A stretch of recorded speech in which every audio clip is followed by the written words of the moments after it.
Carl and Liam here from Games, Brains and a Head-Banging Life, gbhblofficial.com for short. And it is the 14th episode of season 2 of the Goosebumps TV series, Scarecrow Walks at Midnight, the 20th book in the original Goosebumps book series, first published in 1994, directed by Randy Bradshaw and written by Scott Peters.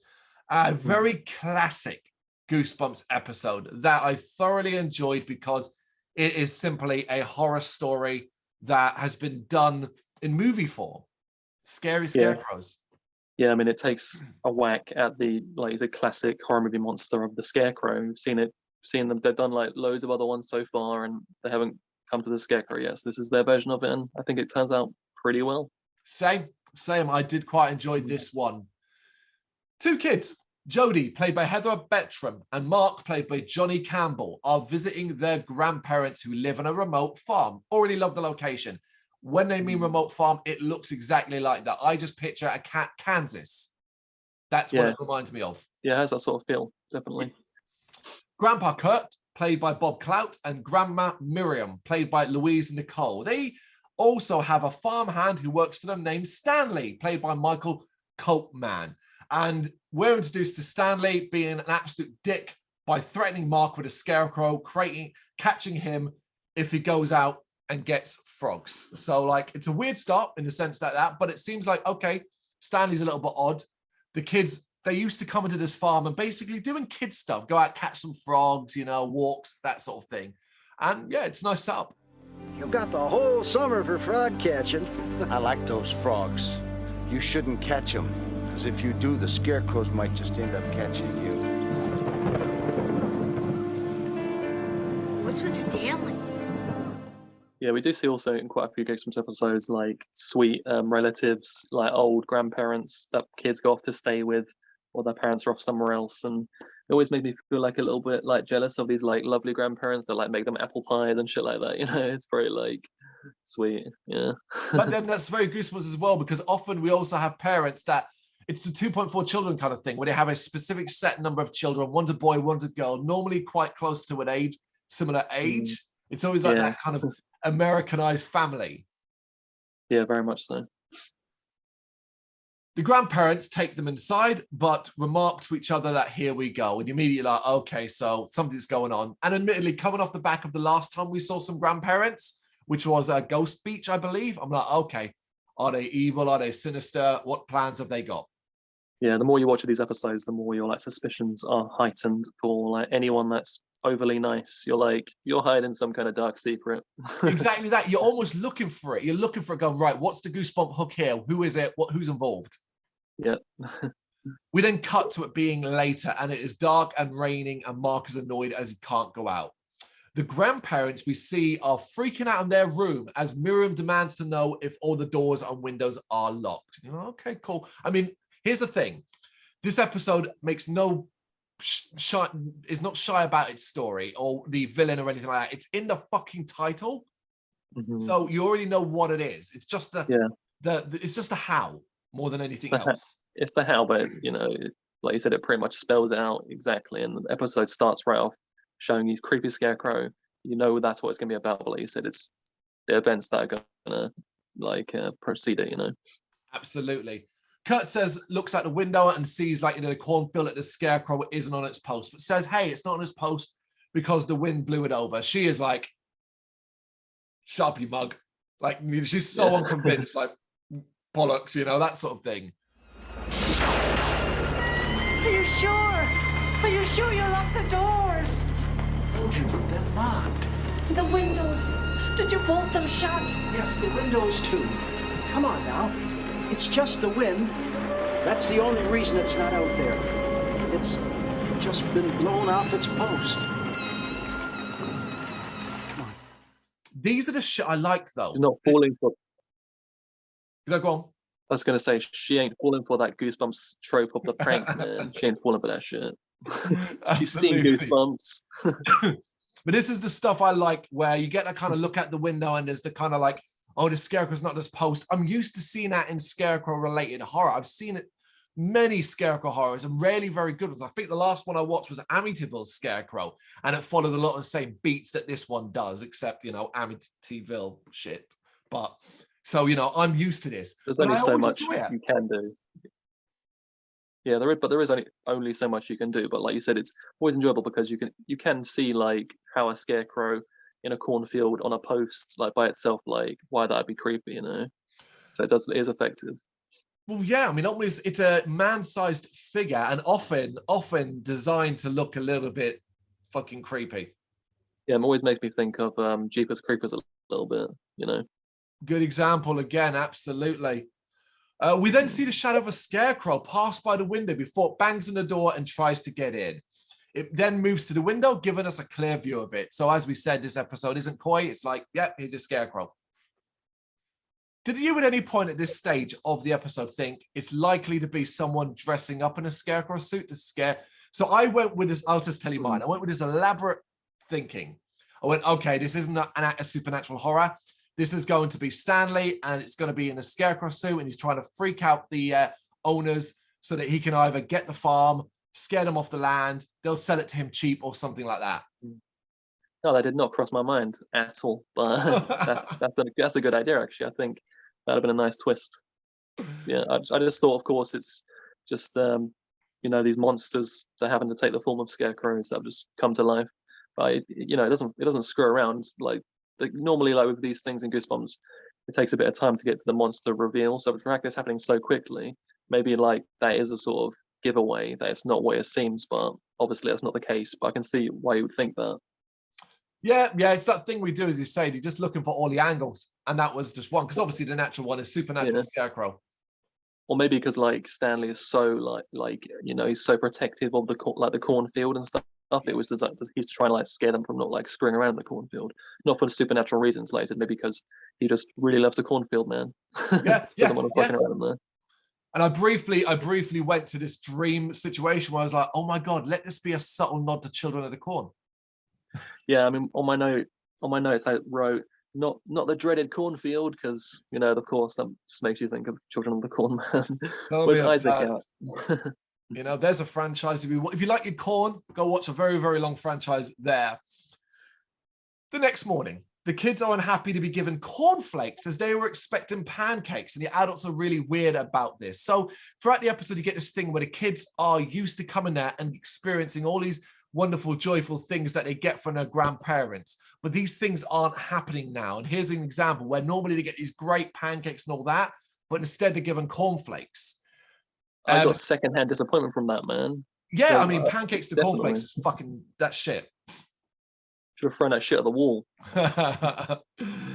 The kids afterwards are thrown ball, but Mark throws it too hard and it goes into the cornfield. Jody goes to get it but can't find it, so Mark follows. And we see the grandparents looking on worryingly here. I wrote here, like, calm this down. Like, we've had now 7 or 8 scenes of the grandparents being like, ooh, what's going on? And being weird and all that. And it's like, calm it down, episode. We know that. But I think you're trying to hint that their grandparents are hiding something. Tell me about it. The kids do find the scarecrow, and it does look pretty fucking scary. I was a bit like, wait, you built that and put it on a post? The fuck's wrong with you? Whoa.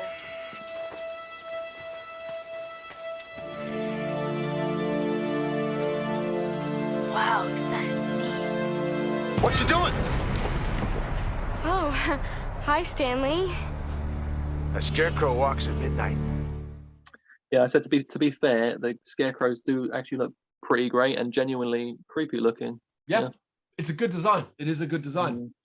Stanley then startles them and says the scarecrow walks at midnight. The kids ask him if he's confused again, but he says he makes the scarecrow walk. Didn't like this. This is a really horrible way to do a whole Stanley has learning difficulties thing. And they're like, oh, Stanley, are you confused again? I'm like, don't do that. Don't do that where it's like, oh, Stanley's a bit confused, I can see from that comment why maybe you also thought what you thought about him maybe being the scarecrow. Yeah.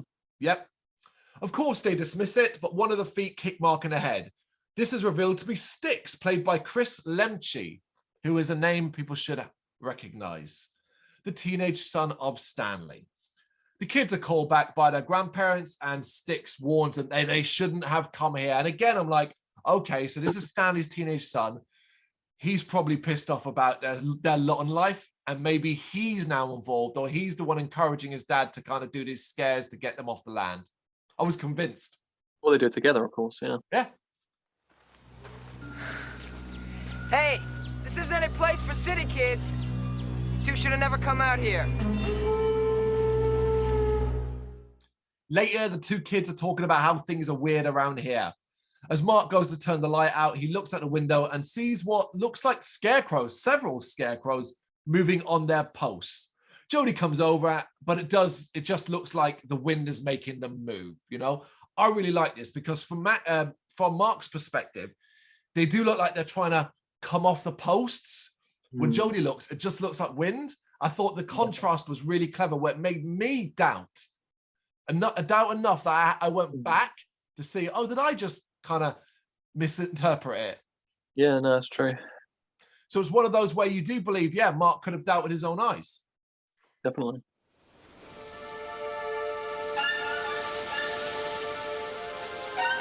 Jody!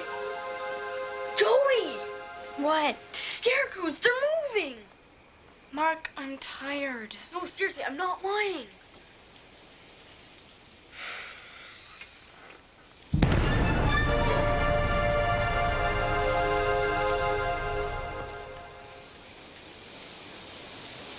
It's just the wind. Jody then runs Stanley down as being a bit slow and talking nonsense. And I was like, oh, fuck you, episode. I know it's the 90s, but come on, man. The next day, Mark and Jody are playing hide and go seek. I wrote hide and go sick. Hide and go sick. That's a shit game. Hide and go seek in the cornfield. She quits the game and starts to head in, but hears rustling behind it in the field. And she finds herself by an empty scarecrow post. But something is moving in the field around her. She runs away, makes her way to the barn, and finds lots of hay and clothing, as though this is where scarecrows are being made. She's then scared by Sticks, who is in the barn. Jody shouts at him, and he tells her to go home before it's too late. All these fucking coy warnings, you know, like whispered warnings and stuff like that. The fact we're like over halfway to the episode, we're still getting them, is a little bit annoying. Yeah, no, true. After dinner, the kids are confused about the pie choice. It's cherry when they normally have apple, as it's Kurt's favorite. But Stanley declares that cherry is his favorite, and everyone gets really weird here.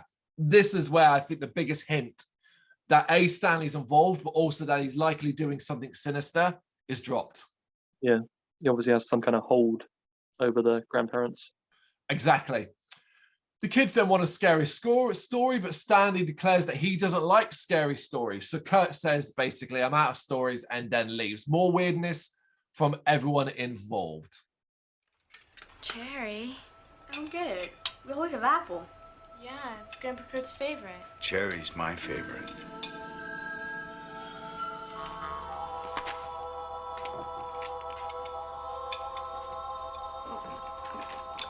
Cherry's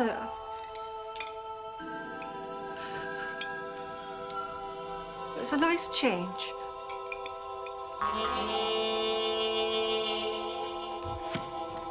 Hey, Grandpa, how about a story? Yeah, I've been waiting all year to hear one of Grandpa Kurt's stories. Make it a good terrifying Yeah, one. real scary. All right, now let me think. I don't like those stories. They make me scared.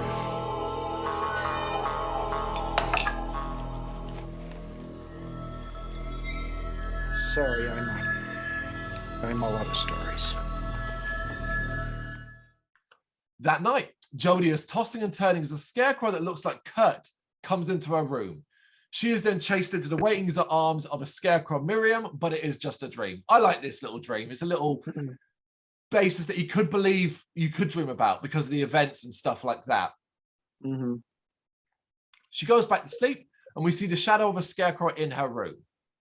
That's it. That comes to nothing. Yeah, I suppose it's just for the viewer to try and freak you out. Yeah. The next morning, her and Mark are biking through the cornfield talking about her dream. They decide to race to the stream, but a scarecrow jumps out of them. It lands on Jody, and when she throws it off, she accuses Sticks. Stanley then arrives and checks on them, but he defends Sticks, saying he wouldn't do anything to hurt them, but Mike is actually hurt. So Stanley leads them back to the house, with Jody swearing revenge.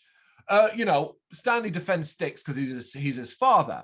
But from my impression of Sticks at this point, I'm like, yeah, Sticks probably did that. Yeah, for sure. That night, the plan is for Mike to dress up as a scarecrow and scare Sticks. Everyone's revenge is always the same. Let's scare them. It's never like, let's go and punch him in his face. No, it's as big as they can think up, man. Scare them. Jody goes to get Sticks, but we see a scarecrow following her. Thinking it's Mike, she tells him to go hide. She's like, what are you doing out here? Go hide. But it advances on her and grabs her. She then realizes it's not Mark, especially when she knocks its head off. I always like when they do that. Get back there. You're gonna ruin everything. Mark.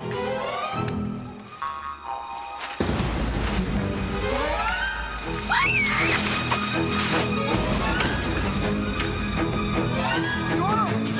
Get out of here, go on! You okay? I was alive. How can that be alive? Yeah. And then they did that similar thing in what's the one with the Halloween Town-esque area? Yeah. Did? What's it bloody called? Yeah, what is that called? Why have I forgotten its name? Didn't we just do that one recently? We recorded it quite a bit while ago. So I guess it's gonna have a head, but yeah. Yeah, I can't. It's one of my favorite episodes, but I can't remember what it's bloody called. But yeah, I know what you mean. Where they, up to that point, they think it's just their friends like in disguise, but then they take off the pumpkin heads off their heads, so you can see that they actually, Exactly that. Sticks comes out and rescues her, telling her basically that Stanley is responsible for making the scarecrows come to life. Why he waited to now to tell her this, I have no clue, but there you go. Yep. Apparently, Stanley found a book of spells and brought them to life to make his job easier. They were evil, so he only put them to sleep. He decided to only put them back to sleep, provided Kurt and Miriam did things his way. Sticks tries to defend his father here, but this is fucking blackmail. And this is too much, right? So I can live and Stanley found a book of spells and he was able to bring scarecrows to life. Fine. But I am not going to feel sorry for a character that basically went, well, I'm not going to put them back to sleep because I want you guys to do things my way. That's evil. Yeah, exactly. I mean, unless you make my favorite pie, I'm going to have these creatures kill you and your grandkids. Yeah, it's villainous, basically. Stanley is the villain of this piece. Definitely. Stanley does overhear Sticks telling her this and tries to run away with the book. So Sticks and Jody chase him down and they all agree to find a way to stop the scarecrows once and for all. How nice of Stanley to finally agree, only when he's been chased down and been forced to do it. Yep, no choice now. Mike then appears dressed as a scarecrow, which forces Stanley to run. He's scared.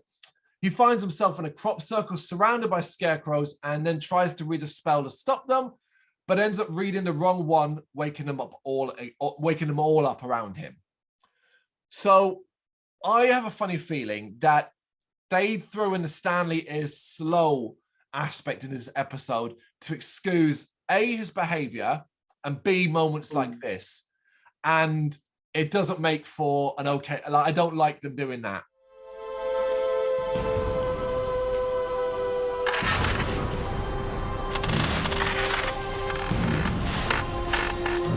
Oh no. No, Dad, you read the wrong check. This is the one that makes him wake up. Yeah, because I think it's like we both agree what he did is unforgivable. And you can't really sympathize with him. So maybe, because he's a bit slow, so maybe he doesn't exactly know what he's doing. He's not fully in control. So you feel a bit bad for him that way. Yeah, that might be the reasoning, yeah. Also, Miriam and Kurt, if Stanley is that overworked, maybe help him out, hire someone else, or lower his workload for fuck's sake.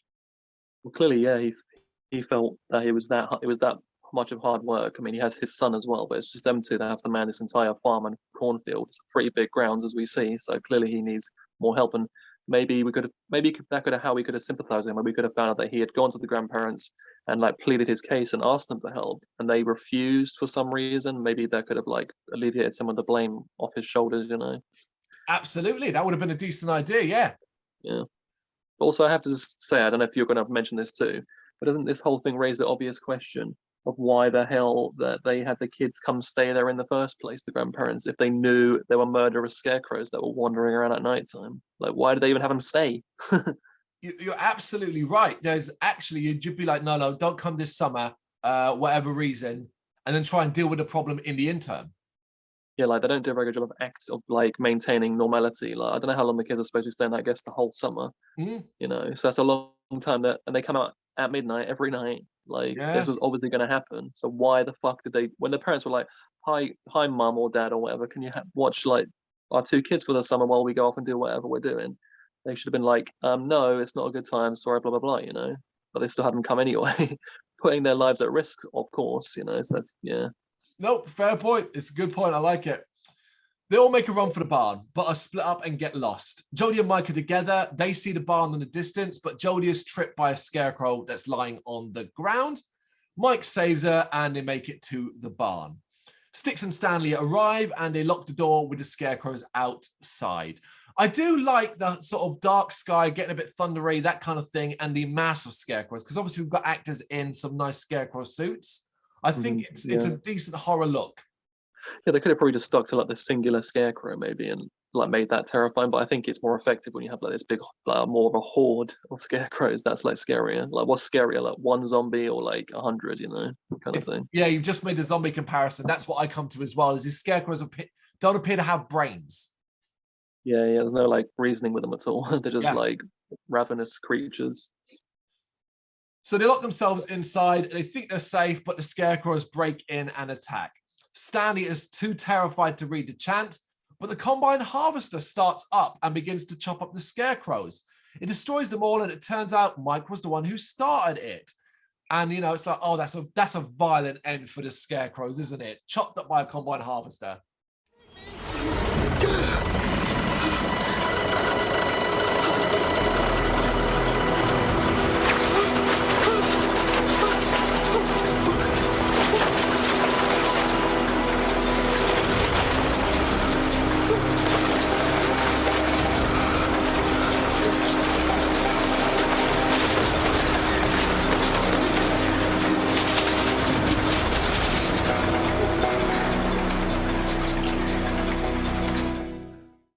Don't know if they deserve that. I'm joking. Probably. I do like a combine harvester in a horror movie. Always reminds me of the Crazies remake, if you've seen that. Now, that's combine harvesters used for some quite tension-based horror there. Yeah, I mean, you can do a lot of violent things with a combine harvester for sure. For sure, man. Yeah, I mean, I'm going to also say that, like, as good and creepy as the scarecrows look, like, they obviously carry threat just by how they look, but there was obviously only so far they could take it. So unfortunately, the episode, all they really do is kind of grapple people. They don't really like do much beyond that, which of course I'm not saying they could do anything else. They're going to like bite anybody or anything. I don't know. Yeah. Yeah, they don't really do much else, unfortunately. No, you're right. And it's that stiff grabbing by the shoulders and moving left and right. Yeah. The episode comes to an end with Stanley swearing to never do this again, but sometime later, things appear to be back to normal. But then we see Stanley randomly finding a page from the spell book and he reads it. And in probably the wackiest ending I've seen in some time, it seems to bring the combine harvester to life and it starts rampaging towards them. And I'm like, what the fuck? So they're all about to die.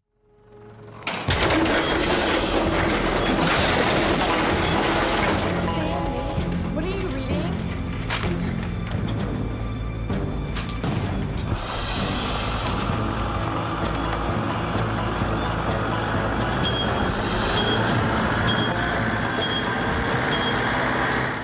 I mean, I don't know if you read the book at all on this one. Is that how it ends? I recognize. I'm pretty sure. I don't remember it. Yeah, I mean, I just put like, did that ending just insinuate that they all got torn to shreds by the combine harvester? Like, Right. Presumably so. I mean, also, yeah. I mean, we were saying maybe there's reasons we could think up that Stanley is like a little bit, forgive him a little bit, you know. But in the end, I think it just is plain Stanley's a dick, and I can't believe they let him off the hook for that whole thing he did with the scarecrows, and then he does another spell. Like, come on now, that's way too far. Also, another sort of plot issue-ish, I guess, is if it was just as simple as just destroying these scarecrows, like a combine harvester could destroy them and wipe them out, basically. Why the hell has nobody done that before, basically? Well, you know, if they can be like torn to shreds or set on fire, or, you know, while they're just sleeping during the day on their posts, why are they just to destroy them then when they're like, you know, there's lots of things they could have done, basically, I think. Yeah, I never really thought of that. I kind of presumed that in the interim between the combine harvester bit and the combine harvester bit where it comes to life, that Stanley read whatever, they fixed the problem, and that because ultimately whenever you build a scarecrow, it would eventually come to life. But obviously if you've got cornfields, you need scarecrows. You need some form. But there are other ways to protect your corn. So surely you're like, all right, we're going to invest in some modern technology. Yeah, I mean, that's like... Yeah, there's got, I mean, or just destroy the scarecrows that happen to be the ones that get up at midnight and try to murder you, and go replace them with like new ones that don't do that. I don't know. I don't know what, because obviously the spell, like, I don't know what would have happened in that situation. Would it have then transferred to this new scarecrow they made? I just feel like that could have been like something they could have tried. Maybe maybe they did. Maybe they could have been. All it would have taken is like Stanley or the pet grandparents to be like, oh, we tried destroying them, and then the next day they had been like reformed and they were back on the post or something like that. But they don't really explain that, so it just looks like they just didn't bother to try anything. Also, like the grandparents being super secretive throughout the episode, and like, again, if they were gonna have the kids come and stay in the summer, it would have been just far simpler just to tell the kids exactly what was going on instead of them wandering the whole time and like being put in danger. If they had like told them, then they would have been aware of it at least, you know, instead of being like having them discover through the fact they wouldn't read like a bedtime story or not get their favorite pie or favorite breakfast. Just fucking tell them what's going on, because they clearly are seeing these scarecrows come to life at night. So yeah, like that's just some of my gripes with it. It is that, isn't it? It's these little details that are missing, these little touches it needs to make it into a great episode where you'd be like, okay, yeah, you did a great job in a very short amount of time. Even with a short runtime, where we normally would forgive missing details because of the short runtime, this episode packs itself at the start with way too much mystery and what's secretiveness, to the point where you could have cut some of that out and replaced it with stuff at the end that offers an explanation as to certain things that you've just highlighted.